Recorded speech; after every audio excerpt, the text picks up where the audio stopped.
अगर आपने अभी तक हमारा चैनल सब्सक्राइब नहीं किया तो अभी सब्सक्राइब करें और बेल आइकॉन को क्लिक करके हमारी लेटेस्ट वीडियोस के बारे में अपडेट जानें। Which of the following stage are involved when infant think with their eyes, ear, hands? 1 वर्ष तक के शिशु जब आंख, कान और हाथ से सोचते हैं तो निम्न में से कौन सा स्तर शामिल है? पियाजे ने दिए थे 4th लेवल, ठीक है। अगर आपने पढ़े हैं, नहीं पढ़े तो प्लेलिस्ट से वीडियो में जाके देख ले। Concrete operational stage, pre operational stage, sensory motor stage, formal operational stage. तो जब बात आएगी सेंसर्स की तो क्या हो जाएगा? Sensory motor stage. और सेंसर्स कौन होते हैं? हमारे आंख, कान, हाथ, ठीक है। जीभ भी होती है, स्किन भी होती है, जिससे हम टच करके कुछ फील करते हैं। तो ये सारे चीज़ किस में आ जाती है? सेंसरी मोटर स्किल्स में। बात अगर आती है कोई चीज़ आपको दिखाई दे रही है उसके बारे में सोच रहे हो तो कॉन्क्रीट। प्री ऑपरेशनल स्टेज, इसमें आप लॉजिकली सोचते हो कोई चीज़, जैसे मैथ्स के क्वेश्चन निकाल रहे हो। फॉर्मूले में आप फॉर्मूला हाइपोथेसिस लगा देते हो, अजप्शन बेस पे भी सोचते हो, यानी जो चीज़ें आपको नहीं दिखाई देती उनके बारे में भी आप सोचते हो, ठीक है, उनके बारे में चिंतन करते हो। तो ये फॉर्मल होता है। तो यहाँ पे सिर्फ सेंसस की बात हुई है तो आंसर आ जाएगा sensory motor stage. Riya does not agree with Rishabh about setting up a class picnic. She thinks that the rule can be revised to suit the majority. This kind of peer disagreements, according to Piaget efforts, रिया जो कक्षा picnic तय करने के हेतु ऋषभ से सहमत नहीं है। वह सोचती है कि बहुमत यानी जब वोट देते हैं, वोटिंग के अनुकूल बनाने के लिए नियमों का संशोधन मतलब नियम, रूल चेंज करने चाहिए। यह सहपाठी विरोध पियाजे के अनुसार निम्नलिखित में से किससे संबंधित है? हेट्रोनोमस का मतलब क्या होता है कि आप थोड़े अलग हो, ठीक है, आपके अंदर नैतिकता अलग है। कॉग्निटिव इमेच्योरिटी, संज्ञानात्मक अपरिपक्वता, यानी आप थोड़े मैच्योर नहीं हो। रिएक्शन, आप रिएक्शन कर रहे हो यानी प्रतिक्रिया दे रहे हो। या मोरालिटी ऑफ कोऑपरेशन, सहयोग की नैतिकता। तो ये क्या है? सहयोग की नैतिकता है कि आप कोऑपरेशन करना चाह रहे हो, सहयोग की morality. The fact that children require culturally relevant knowledge and skill is attribute to Charles Darwin, B F Skinner, Bronfenbrenner या लेव वाइगस्टी। तो देखिए, जब आपको कहीं भी कल्चर दिख जाए तो सीधा आप लेव वाइगस्टी कर दोगे, ठीक है। सोशल दिख जाए आपको या सोसाइटी के कल्चर्स दिख जाए तो Lev Vygotsky. As a teacher you formally believe in saying no to ragging and bullying and put up poster and form committee in schools. The young adolescents who join you with strong beliefs at which of the following stage? आप एक teacher हैं, teacher के रूप में ragging और धमकाने के सख्त विरोधी हैं और इसके लिए आपने स्कूल में पोस्टर लगवाए, कमेटी बनवा दी है, ठीक है। तो आपसे जो जुड़े किशोर हैं, जो यंगस्टर्स हैं, जो इस विचार के दृढ़ विश्वासी हैं, वे भी इसी चीज़ में बिलीव करते हैं। तो ये कौन सा स्तर है? ऑप्शन देखते हैं। The conventional level, pre conventional level, post conventional level, school order maintaining. तो ये क्या है? पोस्ट, यानी उत्तर पारंपरिक स्तर है। पोस्ट कन्वेंशनल मतलब कि जैसा आप कर रहे हो ना, आपके पीछे पीछे वैसे ही वो फॉलोवर कर रहे हैं। पोस्ट मतलब पीछे होता है ना, बाद में वही फॉलोवर्स कर रहे हैं कि जो आपके जो किशोर है वो आपकी तरह ही उस चीज़ के खिलाफ है। तो ये पोस्ट हो गया। Retrieving hidden object is an evidence that infant have begun to master which of the following cognitive function? Intentional behavior, object performance, problem solving, experimentation. देखो, जब भी बात आएगी आपकी कि छिपी हुई चीज़ों को ढूंढ रहा है बच्चा, छिपी हुई वस्तुओं को ढूंढ के निकाल रहा है, तो शिशु जो बच्चा है छोटा 0 से 2 साल का, वो कोई खिलौना ही तो ढूंढेगा, ठीक है। और मैंने वीडियो में भी समझाया हुआ है, प्लेलिस्ट से जाके आप डिटेल में पढ़ ले, जिसने डिटेल में पढ़ना है। तो वो क्या कर रहा है? तो वो वस्तु ढूंढ रहा है। तो वस्तु ऑब्जेक्ट परफॉर्मेंस। जब भी बात आएगी कोई ऑब्जेक्ट की तो सीधा कनेक्ट करना object performance. According to social culture theory of Vygotsky, Vygotsky ने क्या दी? सामाजिक संस्कृति सिद्धांत दिया वाइगोस्टी ने। Culture and language play a crucial role in development, कहता है संस्कृति और भाषा विकास ही भूमिका निभाते हैं। संस्कृति का विकास हो गया तो बच्चे का विकास हो। Child think in different domain and does not take up complete perspective, बच्चे अलग क्षेत्र में चिंतन करते हैं और वे पूर्ण परिप्रेक्ष्य नहीं होते। चिंतन विंतन की तो उसने कहा ही नहीं, उसने तो सिर्फ एक ही बात कही है, वाइगोस्टी ने एक ही बात कही है, बस सोशल कल्चर हो गया तो बच्चे का डेवलपमेंट हो गया। तो बाकी ऑप्शन पढ़ने की जरूरत नहीं है, ए आपका राइट आंसर हो जाएगा। अकॉर्डिंग टू पियाजे theory, which one out of the following will not influence one's cognitive development? जो पियाजे हैं उनके थ्योरी के अनुसार कौन सा व्यक्ति के संज्ञानात्मक विकास को प्रभावित नहीं करती? Social experience, maturation, activity, language. तो जो पियाजे हैं उनके अनुसार सोशल एक्सप्रेशन, मैच्योरेशन, एक्टिविटी, ये सारी आपके कॉग्निटिव डेवलपमेंट को इन्फ्लुएंस, इनका मतलब प्रभाव पड़ता है, लेकिन लैंग्वेज पे नहीं पड़ता, ठीक है। तो विल नॉट पूछा है तो इन्फ्लुएंस किस पे नहीं पड़ता कॉग्निटिव थ्योरी? लैंग्वेज का। तो डी आपका right answer. Fitting new information into existing schemes is known as equilibrium, assimilation, organisation, accommodation. कि जब आप कोई नई जानकारी को पुरानी जानकारी से जोड़ रहे हो ना, प्रचलित योजना क्या है? जो चली आ रही है सदियों से, यानी पुरानी हो गई है, ठीक है, उसे नई से जोड़ रहे हो। तो जोड़ना मैंने आपको बता रखा है, प्लेलिस्ट में ना मैंने एक वीडियो डाली है डिटेल में, आप वहाँ से ढूंढ लें और ये देख लें कि ये होते क्या हैं चीज़ें। तो जब भी मैंने जोड़ने की बात की, असेंबल कंप्यूटर को जोड़ते हो तो असेंबलेशन, ठीक है, आत्मसातकरण, और अगर आप बदलाव करते, चेंज करते तो ऑटोमेशन, C4 चेंज आ जाता है यहाँ पे, ठीक है। तो यहाँ बात क्या आई है कि सिर्फ आप जोड़ रहे हो चीज़ों को तो assimilation. In Lawrence Kohlberg theory which level signifies the absence of morality, जहाँ मोरलिटी है ही नहीं, एब्सेंस है, अनुपस्थिति है नैतिकता की, तो वो कौन सा लेवल है, ठीक है, इन द ट्रू सेंस। तो कौन से लेवल में, फर्स्ट लेवल में बोला था कि वहाँ पे मोरलिटी नहीं होती कोलबर्ग के अनुसार। क्यों नहीं होती? क्योंकि इंसान की मजबूरी होती है, ज़रूरत होती है, जिसके कारण वो मोरलिटी नैतिकता को भूल जाता है, ठीक है। जैसे कि कोई चोर है, अगर उसकी माँ बीमार है तो वो चोरी ज़रूर करेगा क्योंकि उसकी मजबूरी है दवाई लेने के लिए, उसके पास पैसे नहीं है। तो इसके अनुसार, कोलबर्ग के अनुसार लेवल 1 में मोरल सेंस गायब हो जाता है। The teacher notice that Pushpa can not solve a problem on her own, भैया टीचर ने ध्यान दिया पुष्पा अपने आप कोई भी समस्या समाधान नहीं कर पा रही। However she does so in the presence of adult of peer guidance, फिर भी वह एक वयस्क या साथी के मार्गदर्शन की उपस्थिति में ऐसा करती है। दिस गाइडेंस इज कॉल्ड, इस तरह के मार्गदर्शन को आप क्या कहोगे? प्री ऑपरेशनल थिंकिंग, जोनो प्रोक्सिमल डेवलपमेंट्स, यूटिलाइजेशन। तो देखो भाई, जब भी आपकी कोई गाइडेंस करेगा, आपका मार्गदर्शन करेगा और आपको कुछ सुझाव देगा हेल्प करने के लिए, तो सहारा ही तो दे रहा है। तो स्कैफोल्डिंग क्या होती है? जबकि कोई आपकी हेल्प कर रहा है, ठीक है, ताकि आप उस काम को अच्छे से कर पाओ। तो ऐसी चीजें कहाँ आ जाएंगी? Scaffolding. Which one of the following statements best summarise the relationship between development and learning proposed by Vygotsky? Vygotsky के अनुसार जो आपका विकास है और लर्निंग है जो सीख रहे हो, उसके बीच का संबंध श्रेष्ठ रूप में बताइए। डेवलपमेंट इंडिपेंडेंट ऑफ लर्निंग, विकास अलग है, लर्निंग अलग है, ऐसा कभी पढ़ा है? Development process lags behind the learning, भाई जब आप सीखते हो पीछे पीछे आपका डेवलपमेंट हो ही जाएगा, ठीक है। जब जितना सीखोगे तो विकास डेवलप होएगा ही। Development is a synonyms with learning, एक ही है, डेवलपमेंट और लर्निंग, सीख गए और विकास एक ही मतलब है, ऐसा नहीं है। Learning and development as a parallel process भी नहीं है। तो जब आप सीख जाते हो कुछ तो ऑटोमेटिक आपका डेवलपमेंट हो जाता है। तो लर्निंग के पीछे डेवलपमेंट है, LD करके याद कर लेना, फर्स्ट लर्निंग फिर डेवलपमेंट है, ठीक है। तो जहाँ ये ऑप्शन दिख जाए राइट कर देना, तो सेकंड ऑप्शन आपका राइट हो जाएगा। वीडियो को पॉज करके हिंदी में ऑप्शन देख सकते हैं कि विकास प्रक्रिया अधिगम प्रक्रिया के पीछे रह जाती है। What is a major criticism of Kohlberg theory? Kohlberg के जो सिद्धांत है उसकी आलोचना खूब की गई। क्यों? Kohlberg proposed a theory without any empirical basis. Empirical क्या होती है? रियल घटनाएं, ठीक है। तो कोलबर्ग ने बिना किसी अनुभूति मूलक आधार पर सिद्धांत प्रस्तुत कर दिया। Kohlberg propose that mental reasoning is, ने प्रस्ताव दिया कि नैतिक तार्किक विकासात्मक है, ठीक है। मोरल डेवलपमेंट को ही बताया development. Kohlberg did not account for cultural difference in moral reasoning for main and women. Kohlberg ने पुरुषों महिलाओं की नैतिक तार्किका में सांस्कृतिक विभिन्नताओं को महत्व ही नहीं दिया। Kohlberg did not give clear cut stage of moral development, या कोलबर्ग क्लियर कट स्टेज ही नहीं बता पाया मॉरल डेवलपमेंट के। पुरुषों महिलाओं की नैतिक तार्किका में सांस्कृतिक विभिन्नताओं को महत्व ही नहीं दिया। उसने मैन के और वुमेन के अलग अलग कल्चर के बारे में अंतर को बताया ही नहीं, तो जिसकी वजह से उसको क्रिटिसाइज किया गया। A major difference between the perspective of Vygotsky and Piaget pertain to, Vygotsky और पियाजे के परिक्षेपों में जो इनके नजरियों में विभिन्नता है, their critic of behavioristic principle, व्यवहारवादी सिद्धांतों की उनकी आलोचना एक जैसी की थी क्या? नहीं, अलग अलग आलोचना है उनकी। Role of providing nurturing environment to children, बच्चे को एक पालन पोषण का परिवेश उपलब्ध कराने की भूमिका। Views about language and thoughts, भाषा चिंतन के बारे में उनके दृष्टिकोण।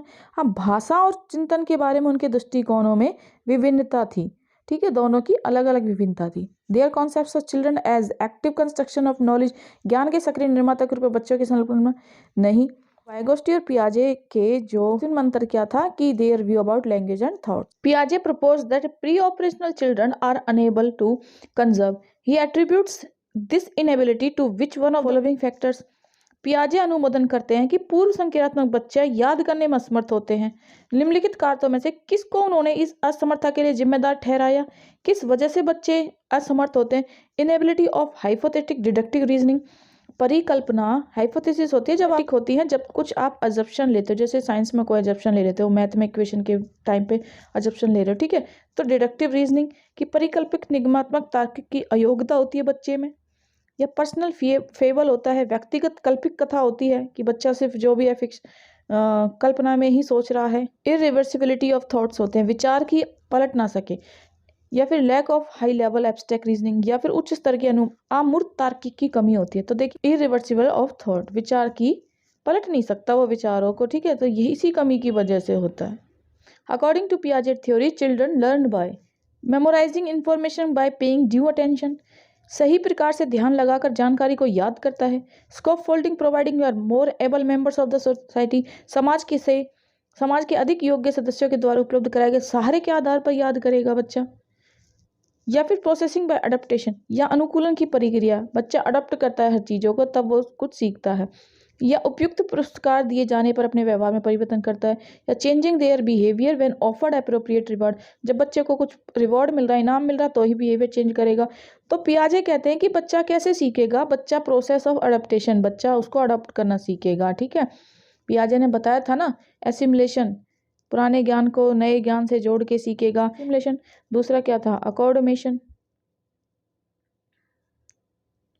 अकोमोडेशन में क्या था कि चेंजेस सीख रहा है, तो यही सब बताया था पियाजे ने। तो अडॉप्ट ही तो कर रहा है, प्रोसेस अडॉप्टेशन के बारे में। According to Vygotsky, zone of proximal development, Vygotsky के अनुसार संयुक्त विकास का क्षेत्र क्या था, क्या बताया था मैंने, डिटेल में वीडियो बनाई है, आप जाके देखो, वहाँ पे मैंने क्या बताया है आपके अंदर, और जो डेवलपमेंट कर सकते हो अपनी क्षमताओं को, उन दोनों के बीच के अंतर को 10 नंबर अभी आप ला सकते हो, ये आपकी एक्चुअल पोटेंशियल है।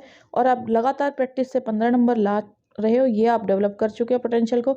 तो इन दोनों का अंतर कितना, 5। और ये ZPD है, जॉन प्रॉक्सिमल डेवलपमेंट, ये वाइगोस्टी ने दी थी।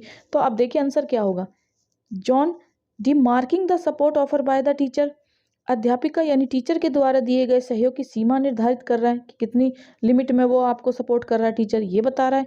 या gap between the child can do independently and with assistant, या ये बता रहा है कि बच्चा किसी के सहयोग के और बिना सहयोग के कितना कर सकता है, उसका अंतर।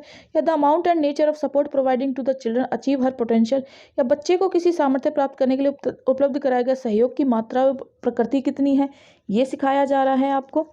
फिर what the child can do on her own which can not B asset, या बच्ची अपने आप कर सकती है जिसका आकलन नहीं किया जा सकता।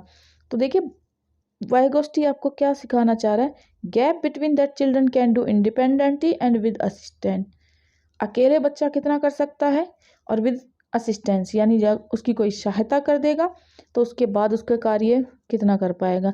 तो इन दोनों के अंतर को ही बताया है, ठीक है। जब कोई आपकी हेल्प कर देता है तो आपकी जो पोटेंशियल है, जितनी आप में क्षमता है, वो थोड़ी बढ़ जाती है। जैसे कि आपको कोई ट्रेनिंग दे दी जाती है तो आपकी क्षमता यानी डेवलपमेंट हो जाता है, ठीक है। अकेले बिना ट्रेनिंग के आप थोड़े कम रह जाते हो, तो हेल्प कर रहा है तो ज़्यादा बढ़ जाते हो, ठीक है। मूवी में देखिए आपने, सुल्तान मूवी देखी होगी, सुल्तान को जब ट्रेनिंग दी जाती है उससे पहले और ट्रेनिंग के बाद डेवलपमेंट हो जाता है, ठीक है। तो ये amount and types of scaffolding to a child would change depending on the, एक बच्चे को सहारा देने की मात्रा और प्रकार में परिवर्तन इस बात पर निर्भर करता है कितनी बच्चे को हेल्प की जाए। क्वांटिटी पूछ रहा है, 100 ग्राम 200 ग्राम ऐसे थोड़ी होता है, ठीक है।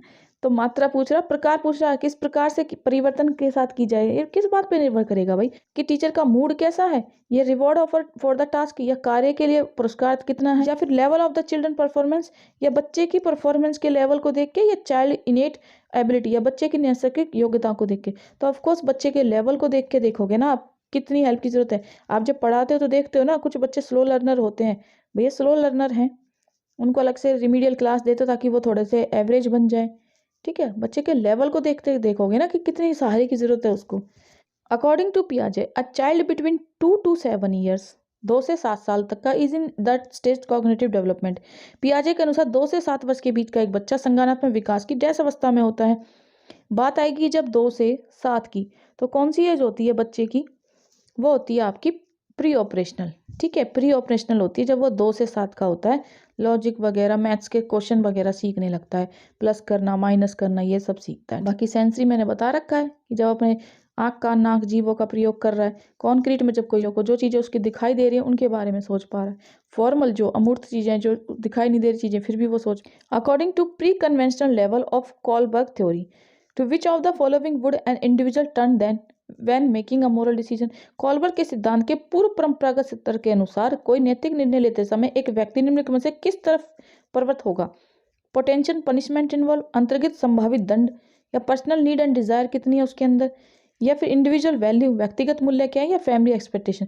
तो कॉलबर्ग के अनुसार जब अगर वो प्री ऑपरेशनल स्टेज में है ना, प्री कन्वेंशनल स्टेज में है, तो वो अंतर्निहित संभावित दंड यानी वो पोटेंशियल पनिशमेंट इन्वॉल्वमेंट को देखेगा। Which one of the following statements about children would Vygotsky agree with. बच्चे के बारे में निम्नलिखित कथनों में से वाइगोस्टी सहमत होते हैं? Children learn through social interaction with peer and adult. देखो क्वेश्चन तो यही मिल गया आपको, सोशल इंटरेक्शन के साथ बच्चा सीखता है, बड़ों के साथ। बाकी ऑप्शन अगर आप पढ़ना चाहते हैं तो पढ़ लेते हैं।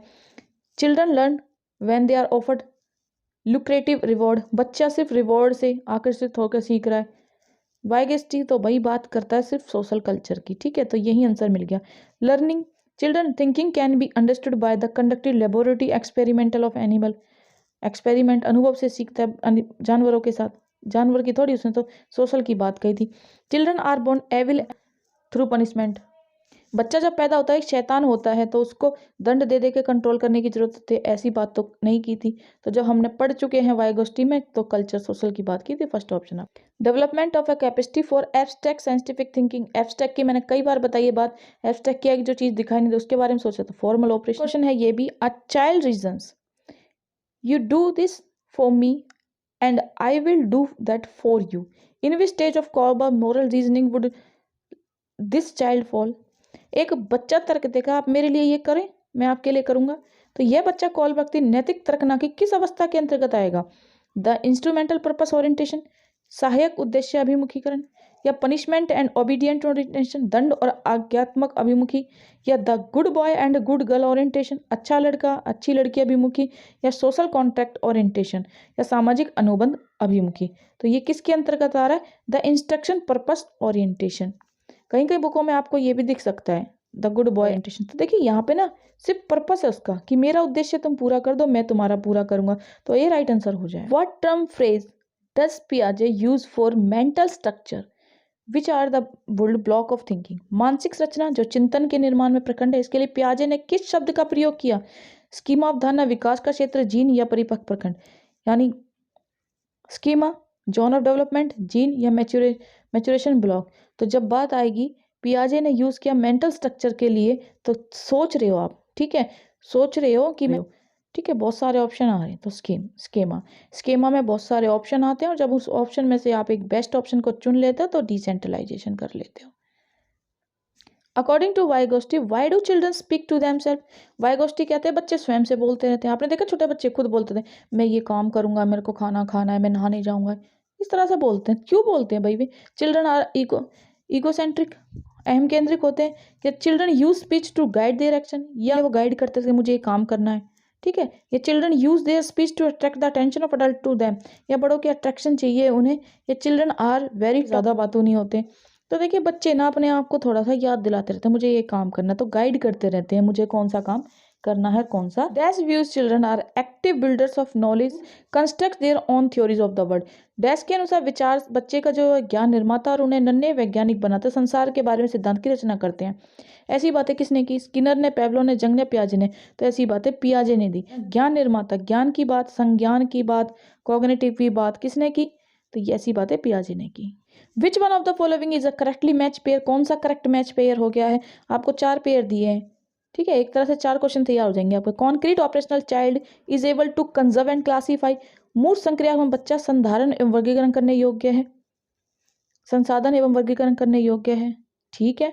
बच्चे को कौन सी चीज़ है क्लासीफाई तो कर ही देता है, या अलग अलग बच्चे को कलर बॉक्स पकड़ा दो, ठीक है, और कुछ सामान रंग बिरंगे बिखरा दो, रेड में से उठा के रेड बॉल रेड बॉक्स में डाल देगा, उससे कहो ग्रीन बॉक्स को ग्रीन में डाल दे तो वो डाल देगा।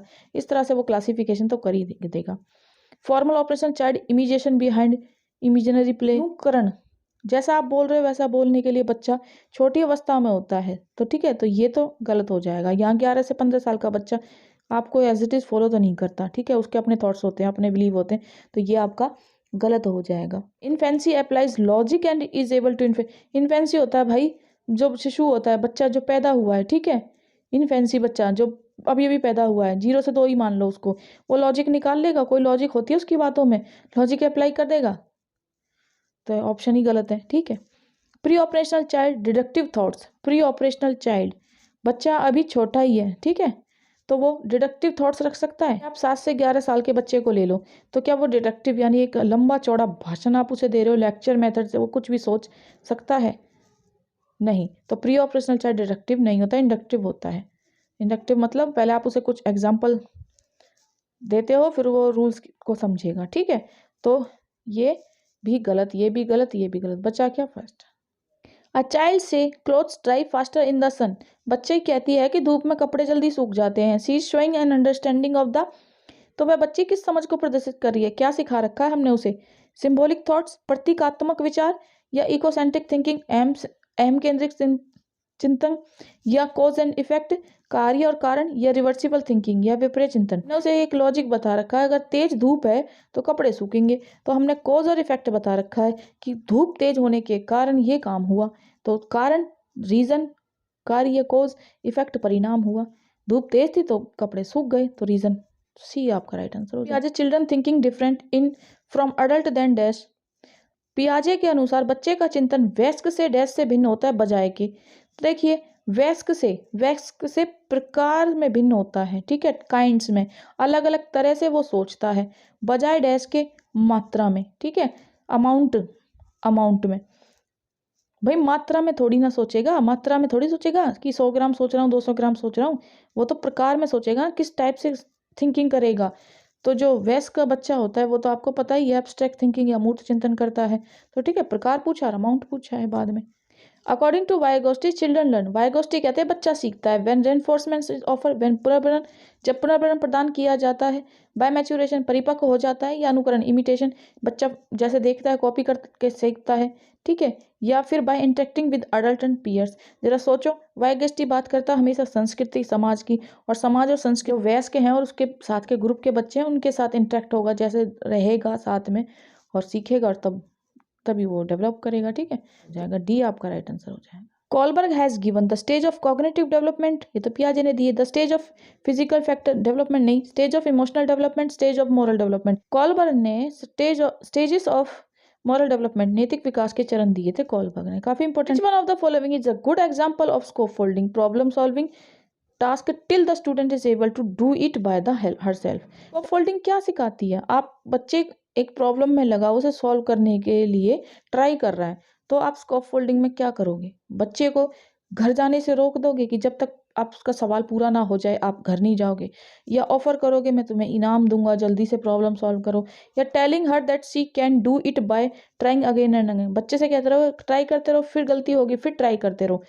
तो देखो स्कोप फोल्डिंग का मतलब होता है आप बच्चे को सहारा दे रहे हो, ठीक है, थोड़ी सी आप उसकी हेल्प कर दो ताकि बाकी प्रॉब्लम आप बच्चे का आधा एग्जाम्पल खुद सॉल्व कर दोगे ताकि उसको हेल्प हो जाए। तो समस्या समाधान जब आप बच्चे को सिखा रहे हो तो उसको सहारा कैसे दोगे? उसका आधा प्रश्न हल कर दोगे, ठीक। According to पियाजे which one of the following factor play an important role influencing development, पियाजे के अनुसार विकास को प्रभावित करने वाले कारकों में से किसकी भूमिका ज्यादा है? इमिटेशन, अनुकरण कॉपी करते रहना, रेनफोर्समेंट पुनर्बलन, या लैंग्वेज भाषा, या एक्सपीरियंस विद फिजिकल वर्ड। तो पियाजे क्या कहते हैं? एक्सपीरियंस विद फिजिकल वर्ड, भौतिक विश्व के साथ जुड़ के जो एक्सपीरियंस आप लेते हो उसकी इंपॉर्टेंस ज़्यादा है। यानी the cognitive ability that comes in pre operational period is ability to take others perspective, hypothesis deductive thinking, ability to for abstract thinking, या ability for goal oriented behavior। काल कौन सा होता है? प्री ऑपरेशनल स्टेज पीरियड कौन सा होता है?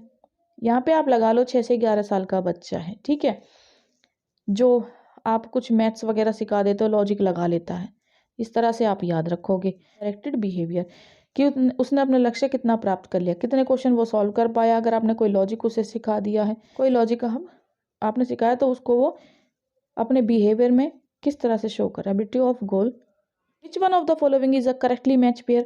Law and order oriented ethical principle are self chosen on the basis of value of human rights and physical consequence of an action determine whether it is good or bad.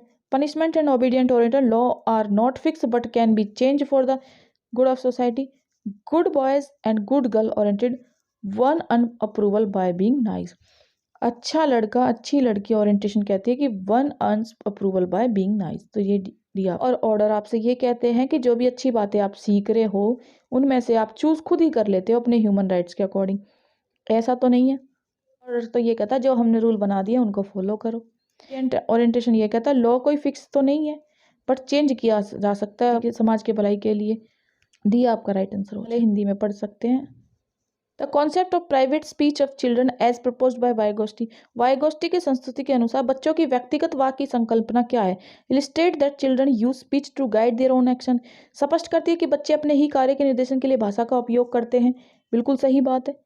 ठीक है, जो उन्हें करना होता है उनके लिए वो भाषा का प्रयोग करते हैं। बिल्कुल ठीक है। Show that children are stupid. बच्चों को स्टूपिड तो आप बोलोगे नहीं। Illustrate that children are egocentric. Egocentric भी नहीं बताओगे। Show that children love themselves. हाँ, बच्चे अपने आप से प्यार करते हैं, लेकिन यहाँ पे पूछा है कि प्राइवेट स्पीच जो बच्चे बोलते रहते हैं। इससे पहले क्वेश्चन में मैंने समझाया था बच्चे अपने आप को ये बताते हैं कि उन्हें क्या करना है, सिर्फ रिवाइज करते रहते हैं, अपने आप को इंस्ट्रक्शन देने ताकि वो भूल ना जाए, काम को याद करके अच्छे से कर। According to Vygotsky learning can not be separated from. Vygotsky किस चीज़ से सेपरेट नहीं कर पाया लर्निंग को? यानी वाइगोस्टी ने क्या बताया था, किससे जोड़ दिया था? वही आंसर है। तो मेजरेबल चेंज इन बिहेवियर की तो बात ही नहीं की। परसेप्शन अटेंशन प्रोसेस नहीं, रेनफोर्समेंट नहीं। उसने तो वाइगोस्टी के जब भी आप देखो ना तो सोशल वाले को टिक कर दिया करो। सोशल कंसेप्ट से वो अलग ही नहीं बता रहा था। वो कहता समाज में सीखता है तो समाज से वो अलग ही नहीं कर सकता सीखने को। ठीक है, तो इट्स सोशल कॉन्टेस्ट।